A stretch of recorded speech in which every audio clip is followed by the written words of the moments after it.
ప్రియమైన వారలారా, సత్యమునకు విరుద్ధముగా అబద్ధం ఆడొద్దు, మోసగించొద్దు. సత్యమునకు విరుద్ధంగా అబద్ధం ఎప్పుడు ఆడతాం? సత్యం ఏంటో తెలుసు, మరి ఎందుకు అబద్ధం ఆడతాం అంటే సెల్ఫిష్ యాంబిషన్స్,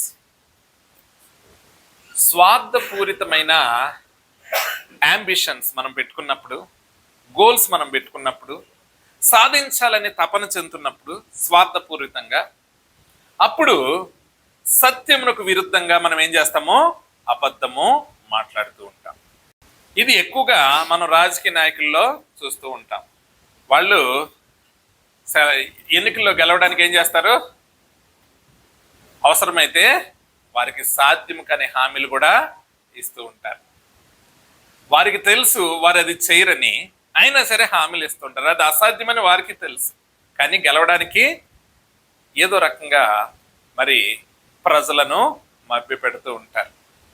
ప్రియమైన వారలారా, హిట్లర్ అధికారంలోకి రావడానికి మైనార్టీగా ఉన్న యూదుల్ని టార్గెట్ చేసి, యూదుల వల్లనే దేశం నాశనం అయిపోతుంది కనుక యూదులు లేకుండా చెయ్యాలి, వారు మన యొక్క ఉద్యోగాలు దోసుకుంటున్నారు, వ్యాపారాలు దోసుకుంటున్నారు, మరి రకరకాల మాటలు చెప్తూ మెజారిటీ వర్గాన్ని తన వైపు తిప్పుకున్నప్పుడు ప్రజలందరూ ఎవరికి ఓటేశారు? ఎవరిని ఎన్నుకున్నారు?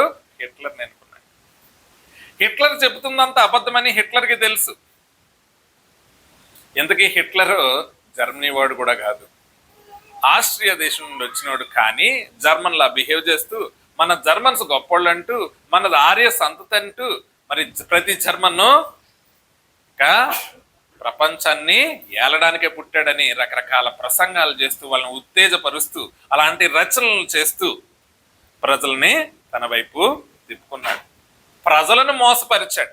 సెల్ఫిష్ యాంబిషన్స్ ఉన్నప్పుడే మోసగిస్తాం, సెల్ఫిష్ యాంబిషన్స్ ఉన్నప్పుడే సత్యమునకు విరుద్ధంగా అబద్ధమును పలుకుతాం. ప్రియమైన వారులారా, మరి దేవుడు అంటున్నాడు, సత్యమునకు విరోధముగా అబద్ధము ఆడవద్దు.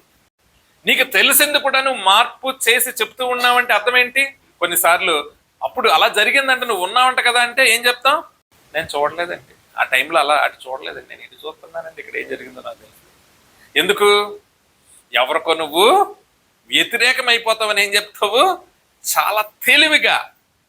అది సత్యము ఉన్నదొన్నట్టు మాట్లాడాలి, కానీ నువ్వేమనుకుంటావంటే నేను అబద్ధం ఆడలేదు కదా, ఏం చేశాను, నెమ్మదిగా